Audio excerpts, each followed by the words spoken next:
Video pertama di channel Kang Deddy Mulyadi dengan jumlah tayang 24.000. Channel dibuat 8 tahun lalu, tepatnya 16 November tahun 2017. Menurut Social Blade, channel masuk grade B+ dalam sebulan. Terakhir subscriber bertambah 860.000 dengan tayangan 164 juta dan estimasi penghasilan sebulan tersebut antara $41.000 sampai $654.000. Kalau dirupiahkan yaitu 664 juta sampai 10,5 miliar rupiah dalam sebulan. Salam, Sampurasun. Terima kasih sudah hadir. Politisi karir, pernah di DPRD, dua kali jadi bupati, di Golkar juga pegang kekuasaan. Apa kira-kira yang akan beda nanti di Senayan dengan pengalaman karir politik yang sudah panjang? Ya, yang beda di Senayan adalah persiapan diri saya menghadapi sebuah dunia yang tidak saya alami, yaitu dunia ruangan yang AC-nya katanya sangat dingin. Karena saya selama ini bekerja di lapangan, rumah saya tidak pakai AC, ruang kerja saya tidak pakai AC. Dan saya orang yang sangat anti terhadap sesuatu yang dibuat-buat. Jadi seneng yang alami. Jadi hal yang saya siapin hari ini adalah menyiapkan mental saya menghadapi serbuan angin yang tidak bisa saya tolak apapun. Itu angin. Mental dan mantel. Mental dan mantel, kata Kade. Tapi saatnya disponsorin Pak Irwan Hidayat kayaknya ini. Tapi yang jelas pertarungan elitnya juga akan lebih kencang dong? Atau sudah biasa juga itu? Ya kita kan kalau persoalan bertarung, berargumentasi, kemudian membangun gagasan-gagasan tentang Indonesia, sudah biasa kita. Kemudian bergaul dengan dunia politisi kan dunia kita dalam keseharian. Bergaul dengan masyarakat juga dunia kita dalam keseharian. Nah, yang paling harus kita siapkan adalah mentality. Mentality kita untuk gagasan-gagasan kita ditolak orang, didebat orang dalam setiap saat. Karena selama ini kan jadi kepala daerah, gagasannya selalu diterima, pikiran-pikirannya oleh para pegawainya. Walaupun gagasan saya sering diserang oleh orang-orang yang tidak suka dengan pikiran dan gagasan saya yang terlalu original kesunaan. Yang jelas kalau eksekutif memang ya eksekutor melakukan, legislatif itu hanya satu di antara 575 yang lain. Jadi akan memang posisinya akan jauh berbeda. Ya, saya sudah membuat rancangan untuk itu karena saya orang pekerja. Saya biasa bangun pagi jam 4:30, jam 5 udah naik sepeda, kemudian ngecek yang nyapu di jalan, kemudian keliling ke dapur-dapur rumah rakyat miskin, kemudian setelah itu saya berjalan kaki ke sawah, itu dia menyiapkan itu. Setelah itu anggota DPR, saya harus banyak menyiapkan waktu di dalam ruangan, dari hotel ke hotel, kunjungan kerja ke luar daerah, mungkin ke luar negeri, naik pesawat, gitu kan. Walaupun di pesawat tidak ada kelas legislatif, adanya kelas eksekutif. Nah, tetapi setelah itu juga saya sudah membuat rancangan bahwa Jumat, Sabtu, Minggu hari saya harus tetap berkunjung ke masyarakat dalam setiap saat. Itu yang membuat saya bahagia sebenarnya. Karena sudah ada plan untuk tetap berada di tengah-tengah masyarakat. Bukan sudah ada plan, memang harus. Harus. Kang, saya ingat nih, kan Ketua DPRD di Jawa Barat juga. Ketua DPD Golkar Provinsi Ketua Jawa DPD Barat. Golkar Provinsi Jawa Barat. Ada yang menarik ketika kemudian Kang Deddy sempat bilang ada persyaratan nyentrik terkait penjaringan caleg. Tidak boleh menceraikan istri setelah terpilih tanpa alasan yang kuat. Tidak boleh nambah istri tanpa persetujuan istri tua. Ya, betul itu. Jadi ini juga komitmen. Komitmen. Kenapa sampai harus tidak boleh poligami anggota DPR? Ya, tapi nggak mau nyebut ya. Saya ini kan gaul dengan teman-teman anggota legislatif, nggak usah sebutin di mana gitu kan. Saya juga pernah jadi anggota legislatif. Emang kebiasaannya DPR nambah istri ya? 2 tahun. Ya, memang banyak yang tadinya baik ketika jadi DPR menjadi lupa sama istrinya. Itu sehingga saya melihat selalu ngasih tahu ke teman-teman, kamu waktu nyalon itu susah sama istri tua, kalungnya dijual. Saya bilang kan, punya sawah 3 petak aja digade. Masa udah jadi yang enak bini muda? Saya dulu bilang zolim, jangankan menyayangi rakyat, menyayangi istri aja nggak bisa. Jadi itu.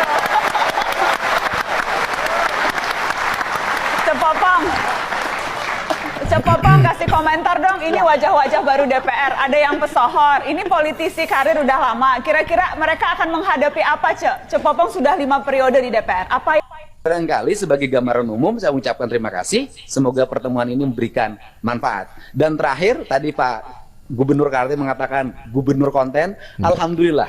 Dari konten yang saya miliki, itu bisa menurunkan belanja rutin iklan.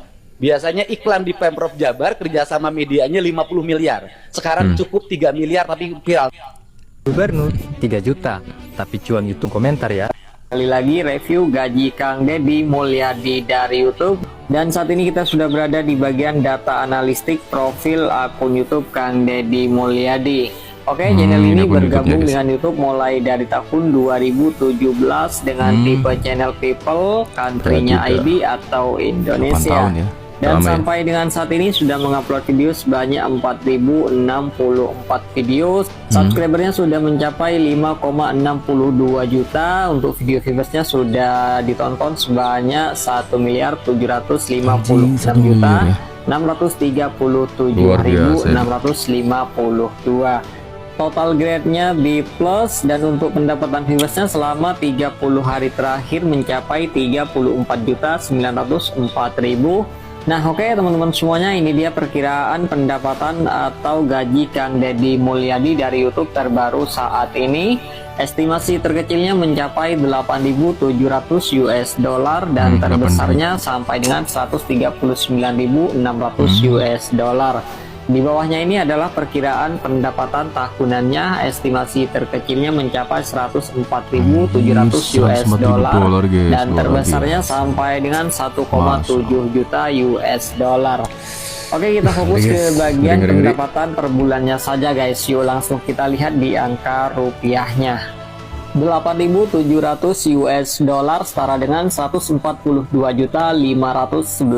Wow, cukup fantastis ya guys. Ini perkiraan pendapatan gaji terbarunya Kang Deddy Mulyadi dari YouTube guys. Untuk tiap bulannya itu bisa naik bisa turun tergantung penonton atau viewersnya. Oke, kita lanjut ke bagian pendapatan terbesarnya. Assalamualaikum warahmatullahi wabarakatuh. Apa kabar teman-teman? Semoga kalian dalam keadaan sehat dan tak kurang suatu apapun. Gubernur Jawa Barat Deddy Mulyadi kerap sekali dijuluki dengan gubernur konten, terutama bagi kaum nyinyir para oposisi yang sangat tidak menyukai Deddy Mulyadi. Ini tidak menyukai kebijakannya atau tidak menyukai tentang hasil-hasilnya. Sebenarnya mereka itu sama-sama menjadi seorang influencer ya, mempunyai TikTok, mempunyai YouTube, tetapi nggak viral ya. Karena apa? Itu saja adalah algoritma mereka tidak terbaca karena tidak kontinu atau tidak konsisten dalam mengupload video. Padahal mereka itu adalah public figure dan gunanya dari konten mungkin bagi yang lain ya, influencer dan kemudian para YouTuber itu untuk memperkaya atau memperbesar cuan mereka tiap bulan. Tetapi beda dengan Deddy Mulyadi, dia menjadi seorang influencer sekaligus pejabat politik itu untuk rakyat. Luar biasa ya. Kenapa? Setiap hari dia hampir 30 juta. Ya, 30 juta untuk dibagi-bagikan kepada masyarakat. Aduh, ngeri sekali ya. Ada nggak orang seperti ini? Hanya orang-orang tertentu, orang yang berjiwa sosial tinggi ya, yang mampu melakukan itu. Ini sangat menarik. Dan berapa sih pendapatannya ya dalam kurs rupiah untuk seorang Deddy Mulyadi? Yuk kita simak. 39.600 US dollar setara dengan 2.286.739.000. Wah, luar biasa ya. 2 miliar guys. Jangan duitna eta nulungan ke rumah sakit nyeunkeun imah rakyat miskin eta jadi di mana rezekina ti jalma-jalma ti doa jalma-jalma nu miskin anu salahnya dibantuan ku kuring dibere jalan pan baheula mah eureun jadi bupati kumaha mereknya ti mana nya dibere jalan. Sabab naon? Sabab setiap jalma boga kayakinan nyieun kahadean Gusti pasti merek kalancaran hidup. Eta terus kumaha deui cenah ya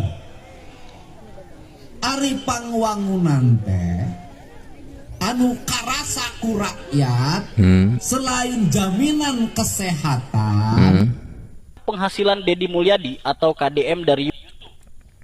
Oke, kita stop dulu. Pendapatan dari YouTube ya, seperti apa yang dikatakan Deddy Mulyadi itu memang untuk rakyat, karena dia berpikir dari rakyat untuk rakyat. Ini benar-benar seperti ya undang-undang ya. Seperti undang-undang yang berjalan, yang mempunyai kebijakan rakyat, yang kepentingannya itu untuk hajat orang banyak, bukan untuk kepentingan pribadi. Kalau orang lain nih ya, kalau orang lain mungkin bisa mempunyai istri lebih dari satu ya. Kemudian kendaraannya itu super mewah ya, mempunyai Lamborghini ya. Seperti Bapak Ahmad Syahrini yang kendaraannya adalah MotoGP yang langka, pajaknya yang bayar rakyat. Dugaannya seperti itu, karena seorang anggota DPR itu bebas pajak, otomatis kata bebas pajak itu dia tidak membayar sama sekali apa yang dimilikinya ya, apapun dengan berkaitan dengan pajak itu tidak dibayar.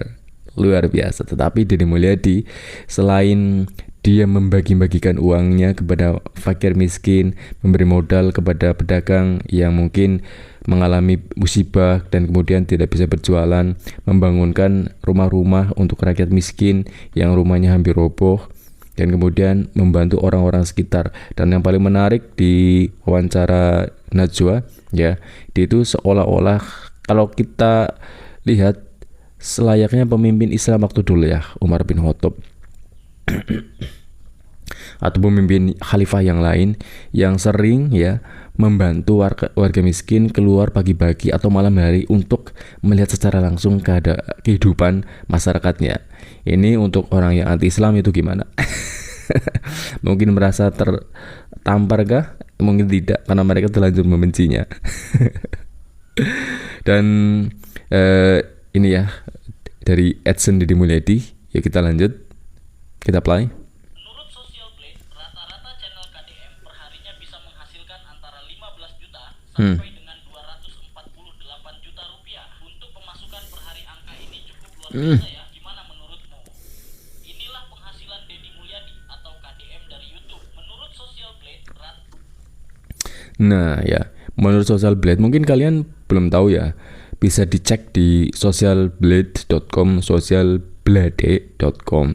Berapa sih penghasilan Deddy Mulyadi? Lalu kita kurs dalam rupiah.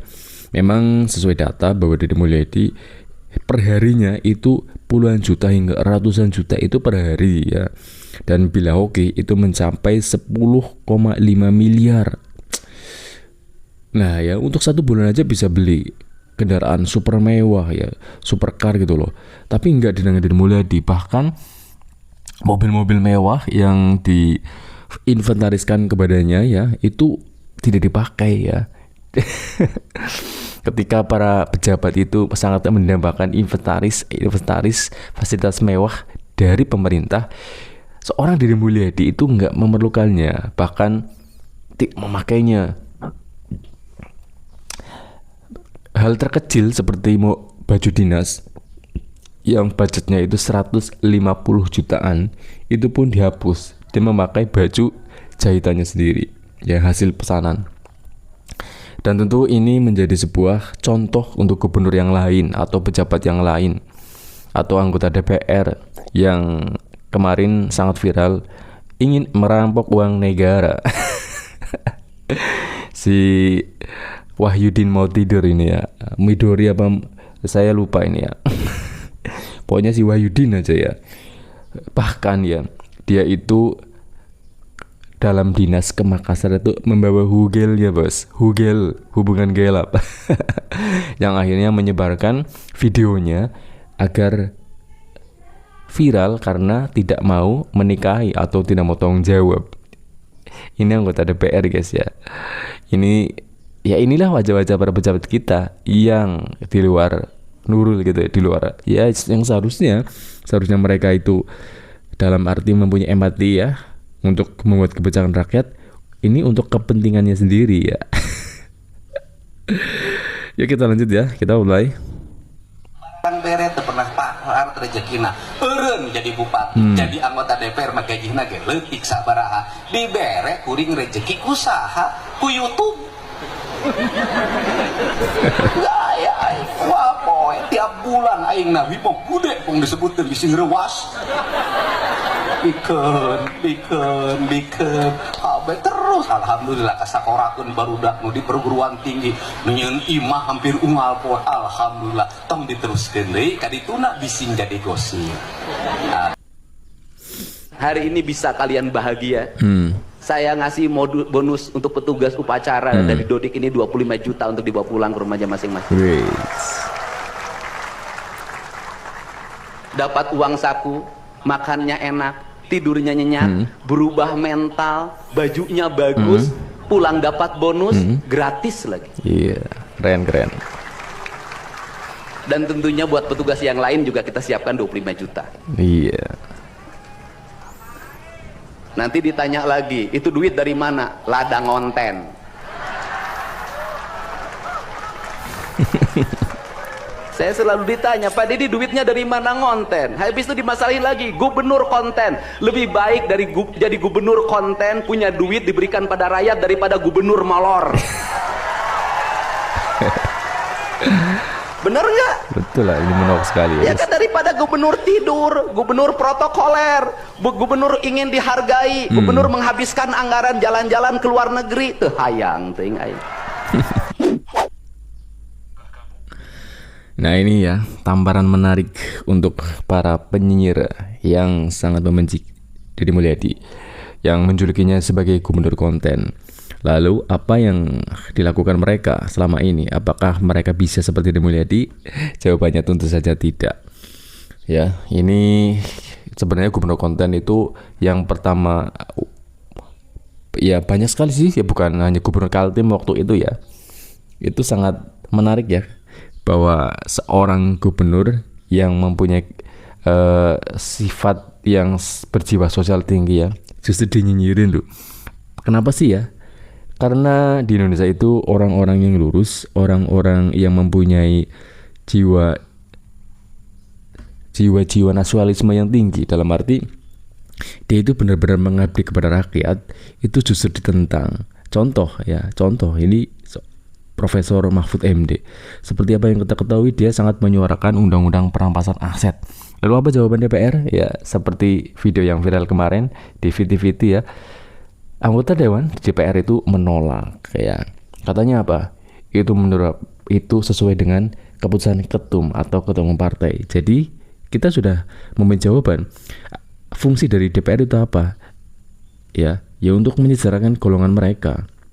Karena undang-undang perampasan aset itu yang merupakan hukuman yang ya paling tidak, jika memang tidak sesuai hak asasi manusia, jika tidak pidana meninggoy, ya perampasan aset, tetapi dengan dalih tertentu, dengan alasan tertentu, katanya tumpang tindih dan sebagainya, dan sedang dibahas dan tidak dirilis-rilis, yaitu ya kenapa sih anggota DPR tidak segera mengesahkan undang-undang perampasan aset? Kan lebih bagus ya jika seandainya rampasan asetnya itu untuk fakir miskin, dan kemudian seorang koruptor itu dihukum moral, hukum sosial dengan menyapu jalanan, membersihkan toilet ya. Itu akan lebih menata, atau dalam arti membuat hukuman yang mental yang cukup sangat menohok ya. Itu bisa menjadi contoh-contoh yang ingin berkorupsi. Malu nggak seperti itu, melakukan hal-hal yang tentu saja tidak orang inginkan ya. Menjadi pembersih toilet kemudian dikontenkan ya. Menurut saya itu sangat tepat ya, daripada hukuman meninggoy. Karena belum tentu ya ketika ada hukuman meninggoy ya, itu bisa menjadi senjata atau alat politik untuk menjatuhkan politik lain. Tapi Deddy Mulyadi ya orangnya seperti ini guys ya. Dia sangat sulit untuk ditiru ya. Jarang sekali orang seperti ini masalahnya. Ya kita play video selanjutnya. Kamu, berapa penghasilan Deddy Mulyadi dari aktivitas kontennya? Menariknya, hasil dari konten tersebut tidak dinikmati sendiri. Setiap hari, uang dari konten justru dibagikan langsung kepada masyarakat yang membutuhkan. Berapa jumlah yang ia bagikan setiap harinya? Simak selengkapnya dalam video berikut ini. Lalu gua tanya kan, Akang dapat berapa dari AdSense itu? Ada lah, yang penting buat bagi-bagi. Iya, tuh kan. Terus kalau sehari ngantongin berapa untuk bagi-bagi? 30 juta. Wah, 30 juta, guys. besar tuh berarti. Dari konten jadi ladang kebaikan. Dari dunia maya turun langsung ke dunia nyata. Inilah Deddy Mulyadi, sosok yang terus berbagi tanpa henti. Menurut kamu, apakah KDM pantas menjadi seorang presiden di masa mendatang? Like jika setuju, dan tulis di kolom komentar.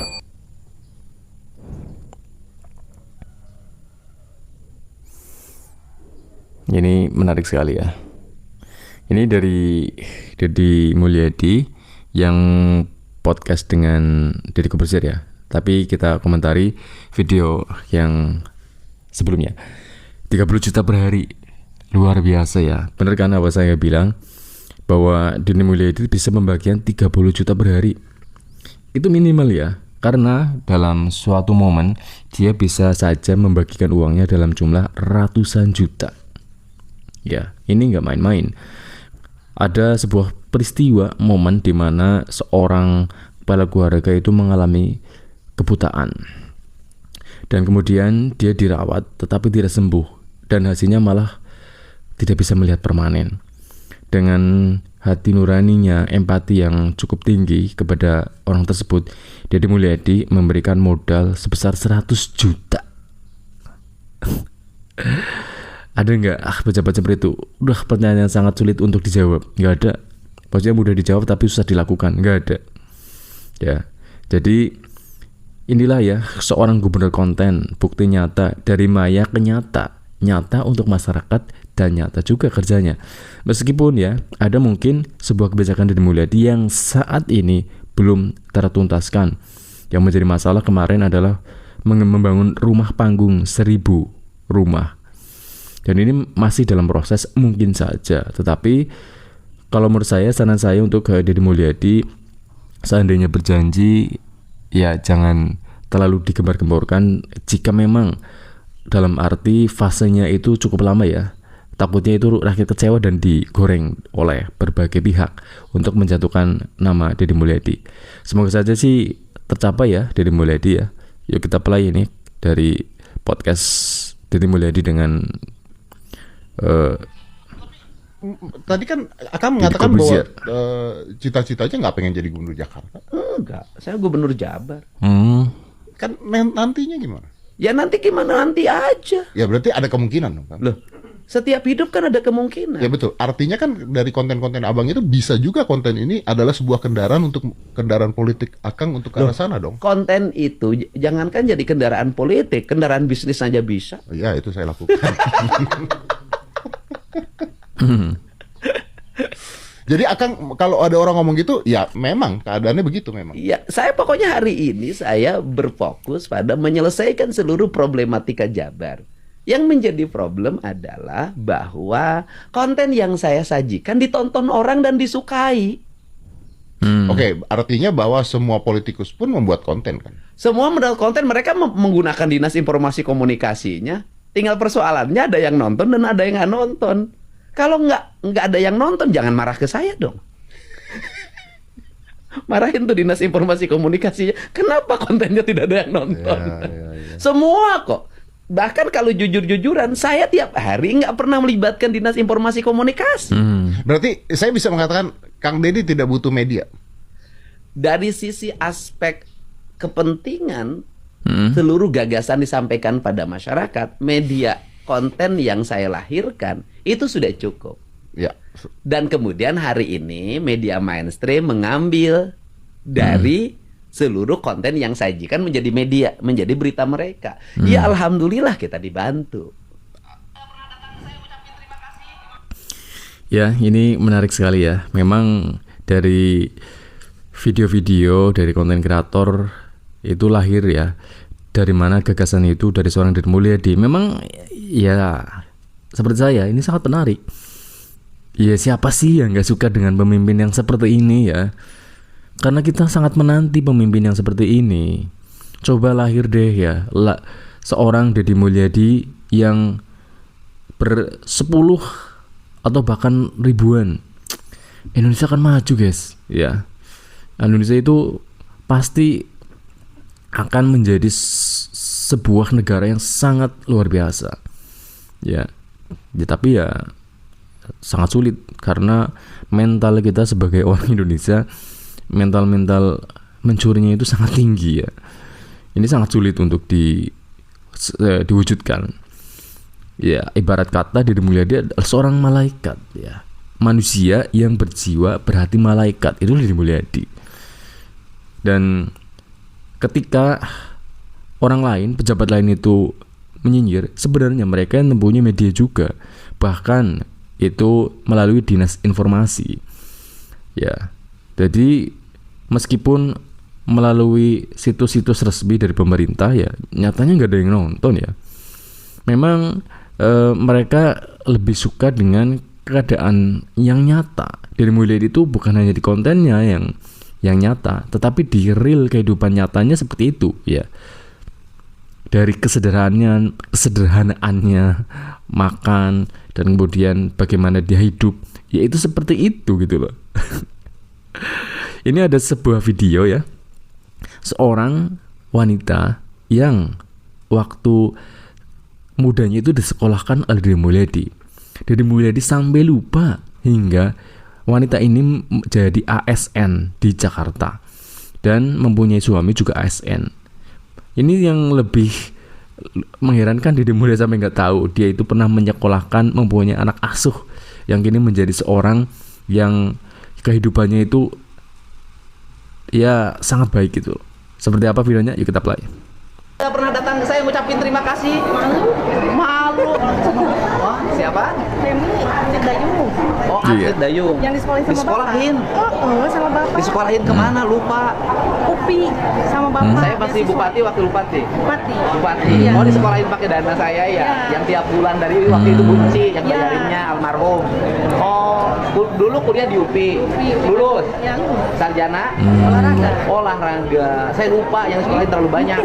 Sekarang samsat alhamdulillah Pak. Kerja udah ASN. Udah. Hebat. Bapak kan nyariin PEM dulu, tapi PEM di provinsi, nggak di Purwakarta. Yang lain mah di Purwakarta. Tapi ASN-nya provinsi waktu itu. Provinsi alhamdulillah Pak. Sekarang berarti samsat di sini. Iya. Berarti menjadi pegawai saya nanti. Iya. Oh, itu hebat. Golongan berapa? Golongan 3D. 3D. Luhur. Hebat. Alhamdulillah. Kasih uangnya Ya, barokah mohon ya. Nah, makasih Nah, barokah. Oh, kuliah dari zaman Bunci dibayaran tiap bulan, Mang. Waduh, untung udah saya lupa lah, nggak apa-apa.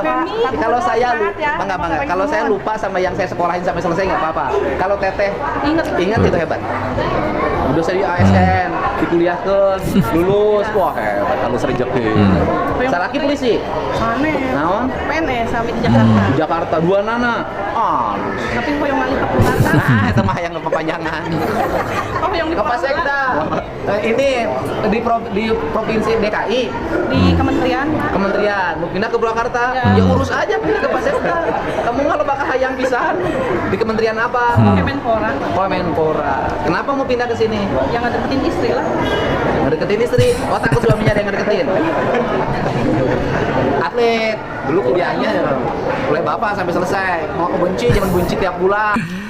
Luar biasa ya. Ternyata apa yang dikontenkan selama ini ketika Deddy Mulyadi mengambil anak asuh memang ya ada nyatanya ya. Itu cuma sekedar bukan dibuat-buat, bahwa orang yang pernah dibantunya kini menjadi seorang yang mempunyai kehidupan lebih baik. Dan kemudian Deddy Mulyadi justru lupa ya. Bukan hanya itu, Deddy Mulyadi banyak mengangkat anak asuh ya, dan kemudian disekolahkan, dipesantrenkan ya, dan akhirnya menjadi seorang yang tentu saja dari akhlaknya dan kemudian kehidupannya lebih baik.